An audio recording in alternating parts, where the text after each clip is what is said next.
Hey, John. Hey, Nick. When you were a kid, did you ever play red light, green light? Or was it brown light, brown light? That's pretty good. That's a good one there. It was gray light, gray light. And this is Stranger Still.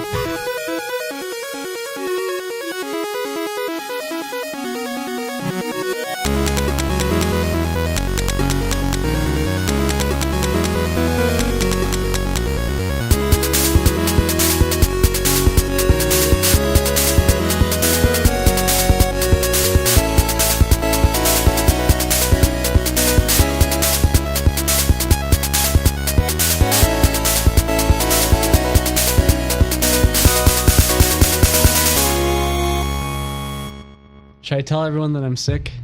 No. Hi, John. Hi, Nicholas. How are you? I'm really healthy today, like more than usual. Yeah? How are you? That's good. I am less than healthy. Oh. I just want to let all the listeners out there know that if you can't hear to my voice, I'm pretty sick.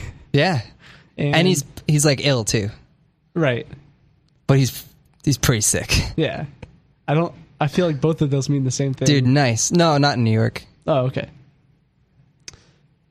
Sick. Go on. I can't even keep up. I'm pretty spacey, like almost Kevin Spacey, but not as old and handsome. So bear with me this week. Luckily, this week's topic, we have our very first resident expert on with us here today. Let's bring him in. All right. Should we ask him to talk? Yeah. Okay. It's me. It was me the whole time. It's been John the whole time. God. Our topic this week is colorblindness, which is good because I feel like crap. So you can pick up a lot of the slack that I'm going to be laying down on the ground. Yeah.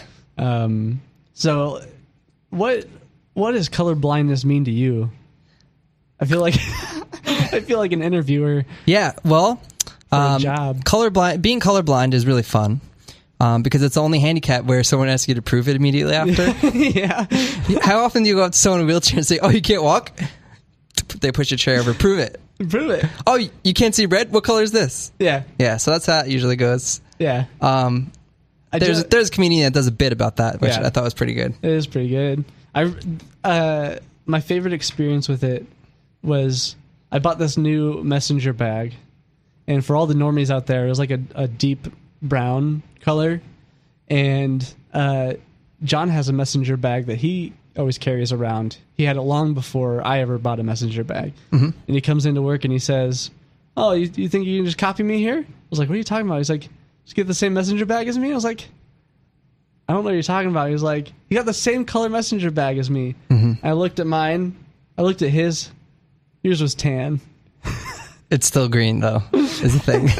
But you thought they were both in my green. reality. I was like, "John, I don't know how to break this to you." But those are completely different colors. Yours is like a pretty solid sand color. Yeah. Mine's like a deep brown. Yeah. You know, I felt like a jerk. Well, here's the thing though, like you shouldn't feel bad for colorblind people. Yeah. Because everything all the time looks like a really beautiful Wes Anderson movie to me. Yeah? That's all. Oh, that's cool. Yeah. Nice. Well, the question that I want to answer today. And Wes Anderson movies look like super Wes Anderson movies, right. I guess. Yeah. Well, luckily he only ever uses like yellows and reds and stuff. And he's like, "Let's just turn the saturation down." Yeah. Does he talk like that? Let's turn it down. I'm pretty sure he's not Norwegian. Norwegian. Wesley Anderson. Wesley Anderson. Yeah. So the question that I want to answer today is, why does John always wear Christmassy colors year round? Yeah. Isn't that nice of me to call you out on that? John always wears this plaid shirt that is green and red, and it's very Christmassy. And I think you've also said that people are always like, "Why are you wearing a Christmas shirt?" I'm like, since when is gray and gray Christmas colors? But yeah, so ever since I met you, I probably annoyed you a lot with the questions about color blindness, because it's hard for me to wrap my head around for whatever reason. I think that's true for most normal people, color-abled people. What should I call myself? Yeah, you're color able is fine. Yeah.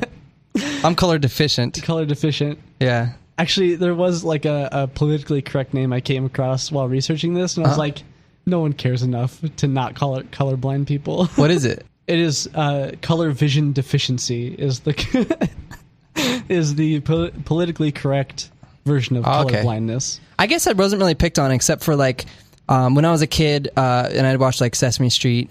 I would watch Kermit the Frog sing "It Ain't Easy Being Gray." Yeah. And I was like, get the words right. Yeah, I had to look it up, and I was like, I don't get it. Is he old? Like, yeah, his hair is just But I think it is true with most people, because as you said before, I think the most common. What's the most common question you get when you tell someone you're colorblind? No, you're not. Which is not a question, but that's what they say. Yeah. And then, what color is this? Yes, exactly. What color is this? Every time. And I've seen it happen. And then I go, funny. That's not how it works. Yeah. I'm like, blue. And they go, see, you're not. Yeah. That's not the right question to ask is the problem. And we'll get to that because there are a lot of misconceptions. They should be like, oh, diatropic? Yeah. Whatever it is. Try the other one that I can't say because I'm sick. Yeah. But there's a lot of misconceptions about color blindness out there. So hopefully we can clear some of that up. Cool. Because quit being so dumb and asking people, what color is this? It's gray. Move on. So we've established that you are colorblind, and this might seem like a dumb question to ask, but it's important because there are those misunderstandings out there. But what is colorblindness? Colorblindness is when your eyeballs, which normally function with a bunch of little receptors in them, are missing receptors for certain colors. Yes, that's a very simple explanation, but we're gonna get deeper. At the very root of it, you're right. It's the inability to distinguish colors from one another. Yeah. And there's like a spectrum of color blindness. Like some people, it's just like for you, it's that certain shades are desaturated. Yeah. And for like on the opposite end of the spectrum, it's just black and white. Right. Do you mind if I go a little deeper now? Yeah. Okay. So color blindness is when your eyeballs have receptors, and some of the receptors for certain colors are missing. Yep. And then one day our consciousness dies. I think that's just death. Yeah, I was just trying to get real deep about it, like philosophical. I was about to say, that's like the original thing you said the first time, except you added death to it. Yeah, I just made it deeper. Yeah. Thanks for that. It's black and white. No, it's not, though. But go on. Well, that's the other end of the spectrum is that people just see things in black and white, like an old film. Yep. Monochromatic. Monochromatic. Just a good song by... Nope, I guess not. I guess you Lighthouse and the Whaler. Okay, there you go. I'm like a really Kevin Spacey right now. So that's basically it at its core. That's color blindness. There are 3 different types, which I'll get to in a second, but I want to explain what causes, I guess, color blindness, or why it happens in the first place. And for that, we need to understand how light works, because I think a lot of people get that wrong too. They assume it's like paints. With paints, you have red, blue, and yellow. Mix red and yellow to get orange, and so on and so forth. Yeah. And if you mix all of them, you get like a blackish, brownish color. But for light, it's actually pretty much the exact opposite, where you have red, green, and blue, RGB. If you work with computers, you may have interacted with that quite a bit. With red and green, you do get yellow. Green and blue gives you cyan. Red and blue gives you magenta. But when you have all 3 of them, it gives you white. And when you have none of them, it gives you black. The absence of light gives you black. Ta-da! That's light for you. Yeah. Our eyes work the same way, where we have these cones in our eyes. There's certain cones to receive the color green, the color red, and the color blue. Just like our computers. And that's how it works for our eyes as well. In our eyes, we have sets of rods and sets of cones. I don't think that's news to anyone. Rods are responsible for low light situations, like they help you see in night vision. But they don't do much for color. That's where your cones come in. When light hits it, the light is a certain wavelength, and it excites one of 3 types of cones.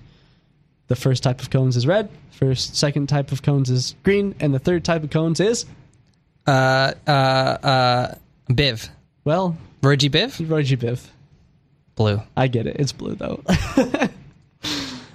It's blue. So color blindness can come from like someone having a lesser amount of one of those receptors, one or more of those receptors, actually, or they just don't exist at all, or they aren't working properly. Some researchers also say it could be a fault between when the cones react to when it transfers to your brain. So as that impulse is being received and then it sends it to your brain, there's something wrong in the middle there where that light is just getting lost in your brain. Other than issues with your cones, do you know where else color blindness can come from? Your grandpa. Hey, that's actually a really good segue there. So 8%, about 8% of men are affected with color blindness, whereas 4 to 5% of women are affected. So it's like 1 in 10 men and like 1 in 20 women are Which affected. is why I said your grandpa, because most likely it's men. It is most likely men. It's because the genetic deficiency for color blindness is passed down through the X chromosome. So not exactly your grandfather. More likely your mother. Yep. Let's get blue here. When babies are made, they either have 2 X chromosomes, which is a female, typically. If you have an X chromosome and a Y chromosome, you're a boy, usually. Okay, great. But we didn't do a podcast on how babies get made yet, so like I'm just gonna agree to agree. Yeah. And kind of go with you. It's interesting because there are exceptions to that, where a male can have 2 X chromosomes and a female can have an X and a Y chromosome. Yeah. Which I think deserves its own episode because that's fascinating. That's pretty neat. But we'll get to that at a later date. Yeah. The Wait, are we talking about Pokemon? What? Yeah, X and Y. Okay.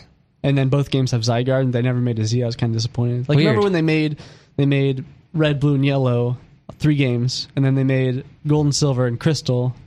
Like, I thought they were going to bring X and Y and then release a third one, Z, and I was like, oh, they're going to do a Z, and they never did. I don't think I've played those. I used to play Pokemon Cyan. It was really weird. I don't know if it was a legit copy. No, it's probably straight from China. Yeah. Shout out to our Chinese friends out there. We have one I know of. Yeah, good. Since it's passed down through the X chromosome, if the genetic deficiency is on there, women or people with 2 X chromosomes have the chance for that deficiency to be made up in the second chromosome. So if the second chromosome doesn't have the deficiency, it's going to fill in that gap. You're going to be good on the color blindness deal. You're going to be color able. Yeah. Is that what we decided to call it? Color able. Color able. Yeah. Now, on the men's side, if they have that deficiency, they only have 1 X chromosome. The other one's a Y. It's not on that chromosome, so they're guaranteed to be affected by it. Just how you ended up with it. Yep. I got it from my grandfather. Yep. On my mother's side. And when I was a little kid, and I found out that I was colorblind, he would tell me stories about him being colorblind because he's actually a pilot. Yeah. And that impacts that a little bit, huh? Yeah, we'll get to that. Yeah, but there's one story he told me where he was in the Air Force actually, and they're doing a training exercise where they go through the woods and they had to pick people out. Yeah. So he'd say, they'd go in and say, there's a guy there, there's a guy there, there's a guy there. He could see everyone's camouflage. Yeah. Because it didn't match up perfectly with the surrounding environment. So he'd say, press a brain, get over here. And they'd pull him out of the exercise, and he got to just hang out and drink coffee with the captains. And I thought that was cool. Like, I could see through camouflage when I was a little kid. So people used to get really paranoid when I told them that if they were wearing like camo shorts. Yeah. I could see in the forest, right? Yeah. Well. Or that I could see through their pants. Yeah. So he was a pilot? Yeah. Cool. We'll get to that. We'll get to that later because there are certain careers and stuff that people can't take when they're colorblind. And there's more ways that it affects lives. But I want to hold on. I want to dog ear that. There are other ways that colorblindness the genetic route is the most common route for colorblindness to weasel its way into your life.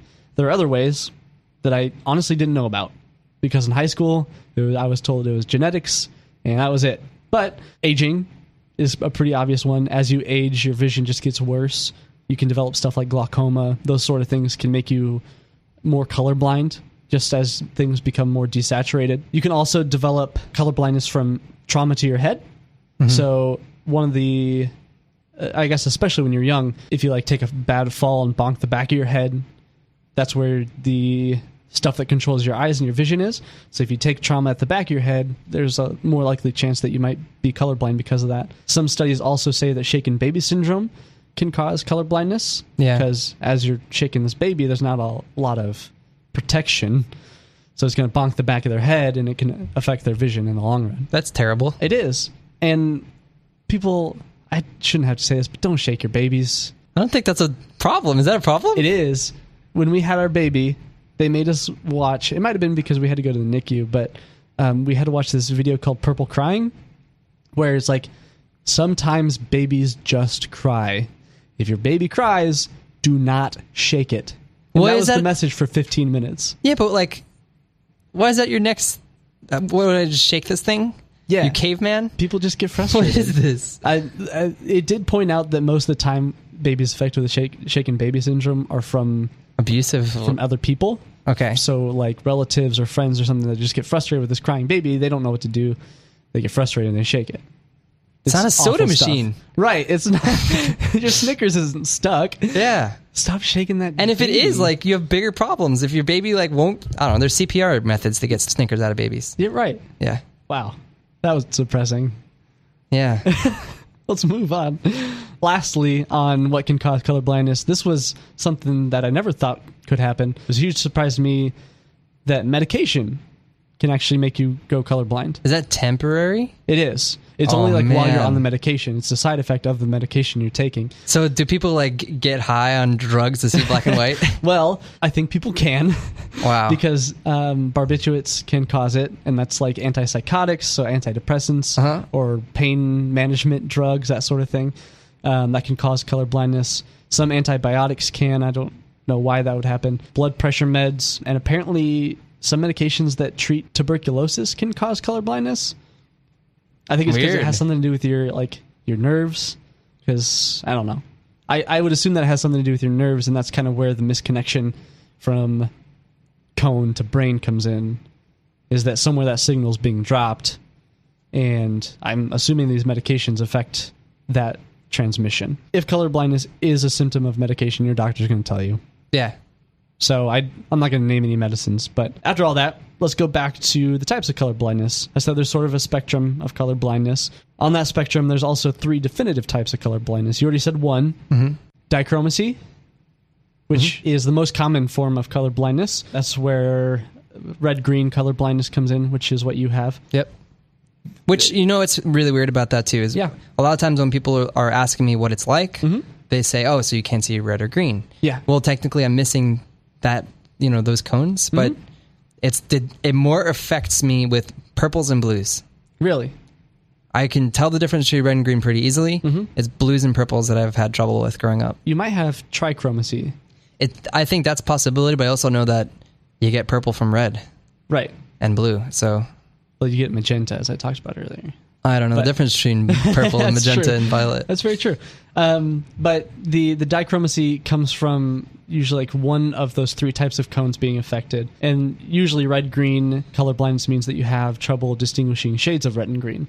They kind of look more like a brownish color, which is why I think that you have trichromacy. Yeah. Because it's the same thing, but with yellow and blue colors. It's whenever I think of that like brownish color, it reminds me of like Saving Private Ryan, the movie, like the color scheme. Sure. Yeah, just grungy and stuff. Grungy and like brown is lots of browns and sepia tones. Yeah. But there's yellow blue color blindness, which is more rare, but it happens when you have more cones that are affected. So 2 or more cones are affected, gives you trichromacy, and instead of everything looking gray or everything looking brown, those colors you have trouble distinguishing are more of a gray color, which I think falls into your bucket a little bit more. And from pictures that I've looked at online, people with trichromacy, everything looks like No Man's Sky. Looks awesome. Yeah. Everything's like this vibrant pink and orangish color. Yeah. Super cool. But how to would me. Yeah, to you. The thing is, like, there's no way for 2 color-able people to differentiate colors between each other, too. That's the whole philosophical debate. Yeah. If my blue looks like your blue, and neither of us are colorblind. Right. So it's hard to say. But also, the other thing is, like, I think people have asked me somehow, like, would you ever want to see... Do you ever wish that you could see the world in full color? Well, you have the colors. They're just like you said, they're desaturated. Right? And beyond that, like, how would I know? I've never seen anything but this. Yeah. So if I put like some magic glasses on, which some people do stuff like that, and we'll get to that, but that's not how that works. Yeah, I think that pretty much covers the types of color blindness. Except there's one more. There's there's monochromacy, which is, or total color blindness is another word for it. And do you know about the island of monochromatic people? Yeah. Cool. I have heard of that. Do you want to go into it? I only know a little bit about it, but I think that there was a more shallow gene pool on this island. Yep. Because it was segregated and isolated is a better word. Yeah. And all the people on that island married and had kids with each other and stuff. Like, they're all from different families, but there weren't that many families there. So most of the people on the island were monochromatic. Yeah, it's just like a genetic bottleneck in that one area. There's a whole island of people just see black and white and grays. Yeah. And that's the most rare in a typical society, the most rare form, which is that I think pretty much all of your cones aren't working. So it's just picking up on levels of light instead of the types of light. Yep. There's also this octopus, I think it is. Or there's a sea creature. I know that much. Mantis shrimp. Is it a mantis shrimp? Mantis shrimp. There's a couple of sea creatures that can see more color. They have a wider spectrum than us. They can see like ultraviolet or infrared. So if you have more cones, like some animals might have 4 or 5, they can see past Roy G. Biv, and they can see into those other spectrums. And Roy G. Biv it's the main colors, but it's also, was it red, orange, yellow, green, blue, indigo, violet? Yep. Okay. That's Roy G. Biv. That's probably a good thing you explained that. Yeah. Past violet is ultraviolet, and before red is infrared. We can't see those because we just don't have receptors for them. Yep. But little mantis shrimp, which are the coolest animals in the world. They're pretty cool. Who also have little, they just like flick their wrists and it's as strong as a bullet. Really? They're just the best. And they're extremely intelligent. And they can see like colors that we can't. Yeah. The thing that I was going to say is that there are squids and octopi that can replicate, they camouflage. They change the pigments in their skin to camouflage into their environment, but they're colorblind. So no one knows how they do it because they match the colors in their environment while being colorblind. Yeah. Which is crazy to me. So it must be, I don't know. Doesn't that kind of work with, like when you walk by a sign in the mall or something and one way because of the angle you're looking at it looks like that, and then you turn the other way, it looks different? Or those little like holographic cards that you move and it looks like it's animated? Sure. Isn't that how octopus work with, or octopi work? There's different kinds of octopus. This is just one type of octopus. Okay. That their camouflage works in mysterious ways like that. The other thing that I want to point out is another common misconception with dogs. When people say they're colorblind, that's not entirely true. According to dogtime.com, dogs have a different field of vision, or basically different cones than we have, obviously, because they're not humans, where they mostly pick up on yellows, blues, and violets, whereas reds and greens are not nearly as present. So they're basically red-green colorblind. They're not monochromatic. Yeah. As most people assume they are. I just remember watching an episode of Rugrats where they go to Spike's point of view and everything's black and white. It's not how it works, people. Yeah. Come on. Or in my creative writing class. Yeah. Where I had this really, really depressed teacher that looked exactly like Edward Norton and acted like Edward Norton. Yeah. But he used to tell stories about his youth. And one of the things he did was he used to work at a dog toy factory. Mm-hmm. And he would make like these bright yellow dog toys. Yeah. And he would just like push them through the factory line and think the whole time. Is that how it works, Mr. Norton? Yeah. What is the point? Is like they can't see how bright this is. When in fact, yellow is one of the better colors that they can see. I guess so. They could have been different color. It's been a few years. This sounds like an awful teacher. He was the best, actually. Was he? Oh, yeah. My bad. He made us read a lot of Chuck Palahniuk. Yeah, that's good of him. Like, it was really awkward. Kids out there, don't read Chuck Palahniuk. Adults out there, if you haven't read Chuck Palahniuk, read Chuck Palahniuk. So let's get back on topic here. I think it should be pretty obvious how this can affect lives. Can you tell me how it's affected your life? Besides the fact that you wear Christmas colors year round? Yeah. I think we've answered the question. Sure. Yeah. Well, I'll tell you what. Sometimes I am driving in my car and I see those little octangle. What are they called? Octangular? Octopus. Sure. Yeah. There's a sign and it says something on it. Can't really read it. Stop? I think so, and I keep going, and then the cops pull me over. Right. With the gray lights start flashing. Yeah. And they come up, and they're like, why'd you go through that stop sign? And I go, oh, I'm colorblind. That was stoptional. And he goes, that's such a good one. Climax. Good one, dude. Here's the ticket. Yeah.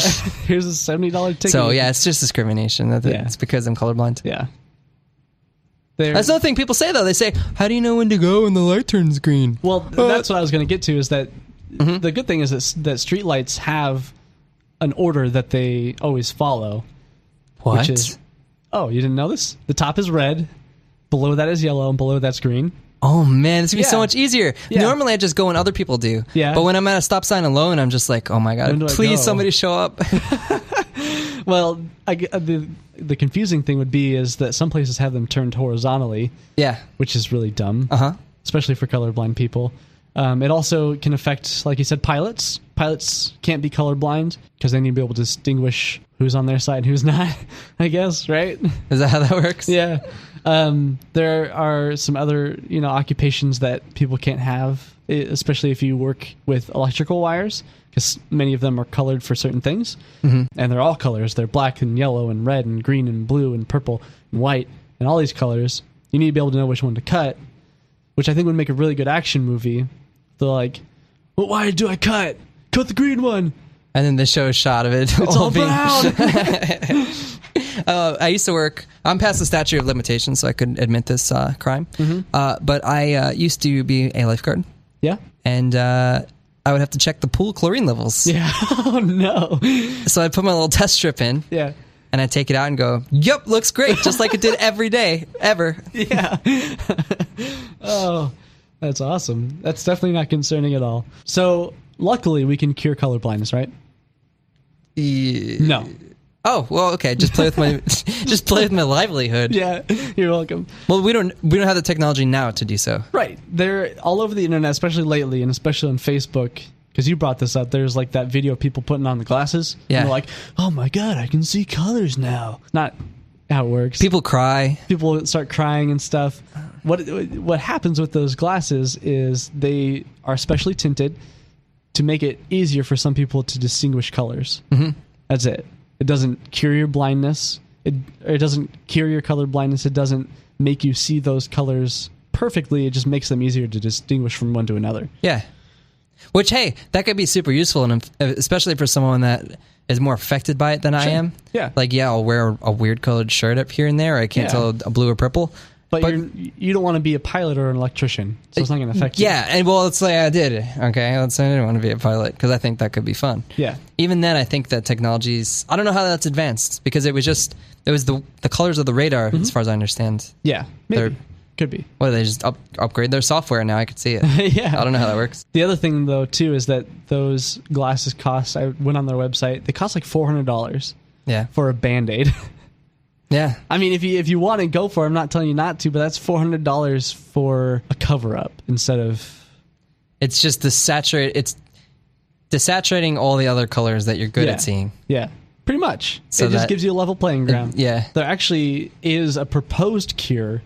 I think last year there was this... I don't know if it was... I think it was just a thought. I don't think anyone's actually... No, sorry. I think it was last year they did testing on monkeys, which I don't want to go into that, because I'm sure you don't like it. Yeah, I already cried my eyes out listening to Stuff You Should Know, this episode on that. Well, I'm going to talk about Stuff You Should Know here. Again, is the proposed treatment is with CRISPR gene editing, which CRISPR gene editing is a huge topic to tackle. And Stuff You Should Know, friends of the podcast, I guess we can say, friends of the podcast did a great episode on it where they go into the ins and outs of CRISPR gene editing or gene therapy.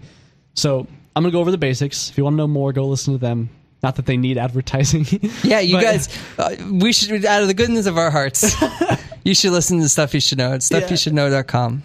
Yeah. But anyway, we found viruses. Make sure to leave them a review on iTunes. Yep. 5 stars only. Yep. Tell them we sent you. Yep. But somewhere along the line, we found viruses that we can basically fill with blueprints of genetic blueprints. We can also tell it to seek out certain gene sequences. So the idea is that we take this virus, we give it a blueprint for a properly working, like a normal person's genes. Okay, this is gene sequences. Yeah, we take a normal person's gene sequences that isn't colorblind for wherever this genetic defect comes from. We tell it to seek out the genetic defect. We inject that into your eye, and then this CRISPR gene editor goes to work and cures your color blindness. Okay, so for me, I usually go black, blue. Yeah. That's my usual gene sequence. They're usually all skinny. I'm about 3130. Yeah. And then you're saying... Well, thanks for revealing that on the air. Huh? Now everyone knows your waist size. Oh, well, it's because I'm the perfect human. Oh. So... I mean, you could say that. How would that affect my gene sequence? No, Normally, it would only affect the double helix nature. I have 2 heels. What are we talking about? So that's, I mean, if there's a lot of debate about CRISPR gene editing right now, but if that's something that we could do, that would cure color blindness for most people, the people that are affected with the genetic side of things, not the trauma side of things or the medicine side of things. Except, does CRISPR work as a preventative? Or does it go in and it can fix it? That's the thought, right? Have you seen Gattaca? Yeah. Yeah, it's like that. Like, how far do we go with it? Where we can just say, no one's ever going to be colorblind again because we're just, as babies. But me as a human who's grown and has feelings and emotions and has consciousness, you can't just be like, okay, let's strap on this gene sequence and grow you from scratch. Right. I mean, you could. You could? Yeah. Then great. You could do it for the live people. Yeah. There's also a really good episode of Doctor Who that you should go watch. I think it's in season 2. It's a 2-parter. Yeah. And there's this guy that comes down. Maybe I shouldn't spoil Doctor Who, but it's been out for a really long time. So if you haven't seen it yet, go watch it. And it's not important to the plot. I'm getting like really excited talking about Doctor Who here. Oh my god, he's literally like blushing. I know. But John Barrowman comes down, Captain Jack Harkness, handsome man, comes down, and he has like this, I guess, these nanobots that are supposed to repair your body. And he accidentally releases them on London during World War II. And they find this little boy, and they don't know what humans look like, so they think that this little boy is what humans are supposed to look like. So they go around turning everyone into this little boy. I mean, that's how far CRISPR gene editing could get. So if you want to go look up CRISPR gene editing, if that doesn't scare you, it's CRISPR. There's no E. It's super cool stuff. Cool. So now, again, I'm just super interested in this. Yeah. CRISPR gene editing isn't just inserting cones into my eyeballs. Is that an option?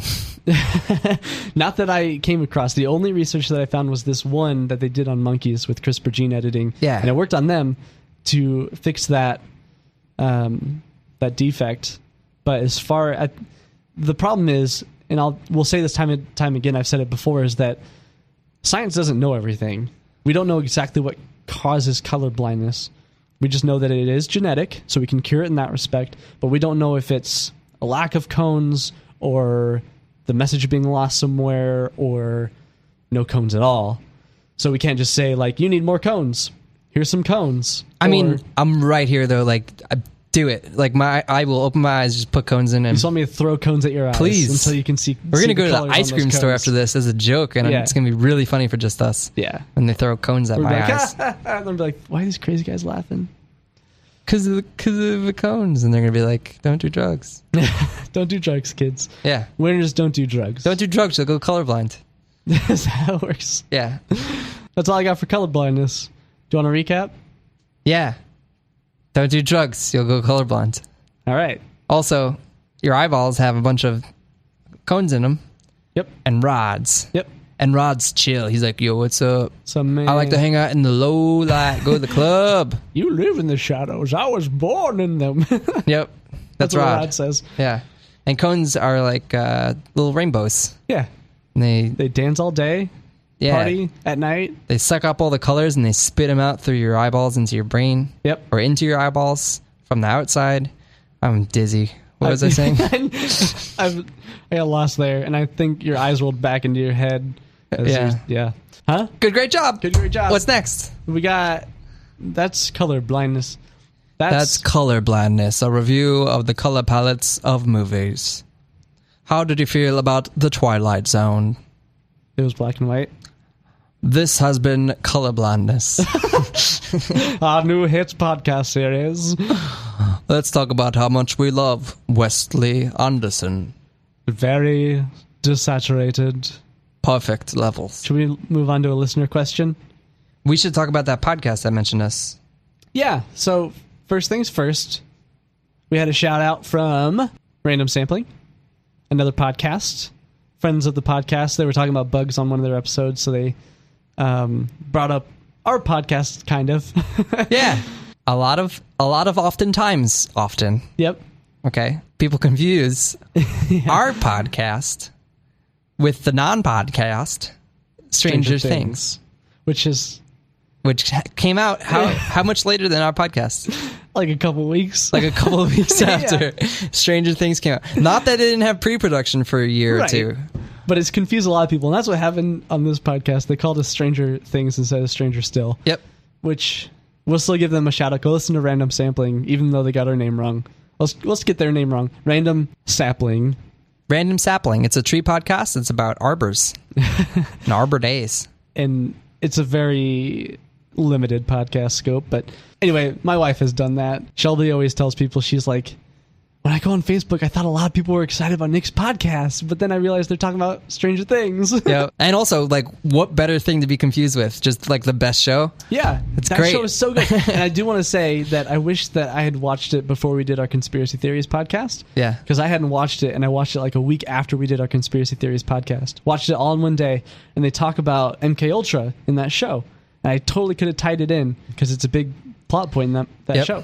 But I missed that boat entirely. Well, another huge thing that's pretty neat is I'm from Long Island, and it was based on Long Island. Yeah. Like everything. Like all the experiments were based on like the Montauk projects and inspired by that at least. Yeah.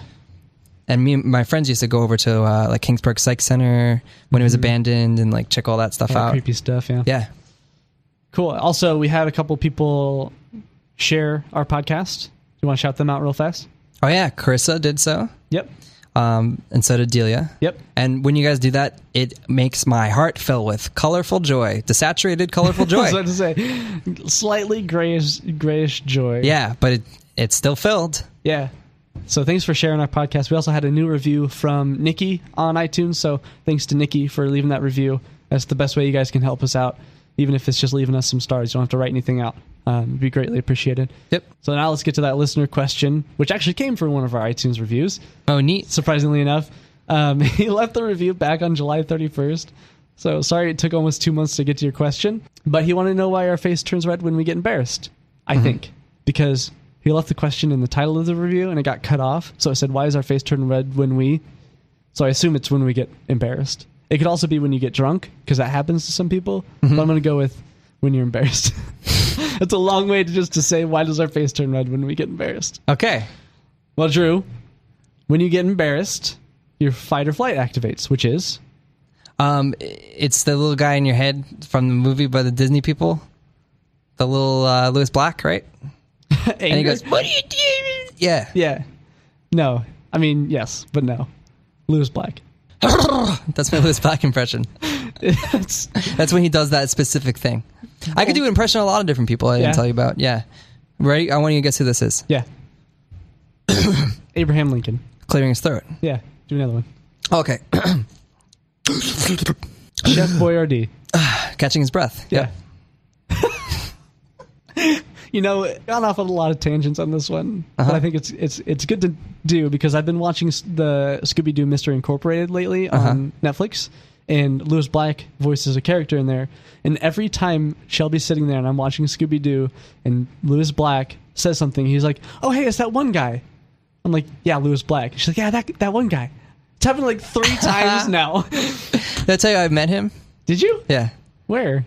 I went and saw his comedy stand-up show at Westbury Music Fair when I was like young. Yeah. I was like a little kid. And you probably shouldn't have been there because he swears a lot. That's what he said.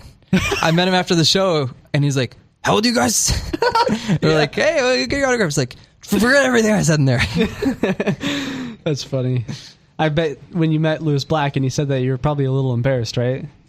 Yeah, my face turned red. Back on topic. So, fight or flight is basically an evolutionary response where when something happens, your body decides whether it's going to fight or it's going to run away, also known as flight. When that happens, a bunch of adrenaline is released, and specifically in your facial region, when your fight or flight activates, a bunch of adrenaline is released, and when that happens, your blood vessels dilate, they get bigger, so you have better blood flow. Your blood rate also goes up, and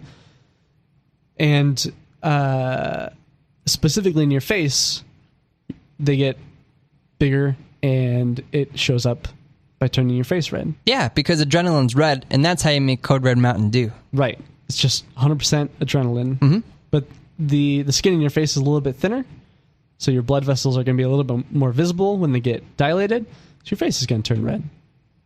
And that's also why it does happen when you drink alcohol and stuff, is that your blood vessels dilate. Also happens in your face, which can make it turn red. Happens a lot in Japanese people for some reason. What? Yeah. Like almost every single Japanese person. Does what? Their face turns red when they drink alcohol. Because why? Because their blood vessels dilate. Were you not listening for the last 5 minutes? Yeah, but I'm just so baffled. Were you thinking about Lewis What makes Black? it different? It's just genetic. All right. For the most part. So, there you go, Drew. Did I say his name? Drew Cephalj. Well, Drew Cephalj. Drew Cephalj. Drew Cephalj. Drew Cephalj. I don't know if that's how you pronounce it, but that's how it was left in the iTunes review. So, bringing it full circle, please leave us a review on iTunes if you're feeling it. Yeah. And also, you can follow us on Twitter at Stranger Still. Yep. And we've got a Facebook group. It's pretty active. John's been posting a lot of articles that are fun to read in there lately and posting funny pictures. So just search for I almost said Stranger Things again. Search for Stranger Still on Facebook and you'll find us. We'll let you in. If you want to send us a question, you can send it on Twitter. You can also email it to podcast@strangerstillshow.com. Or you can verbally assault a stranger.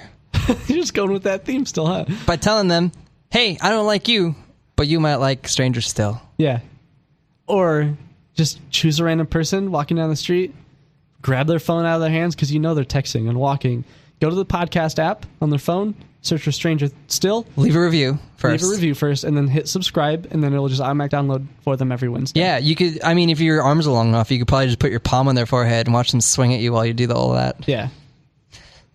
Or just get like an accomplice to help you out there. Oh, yeah, that too. So. But don't go to prison.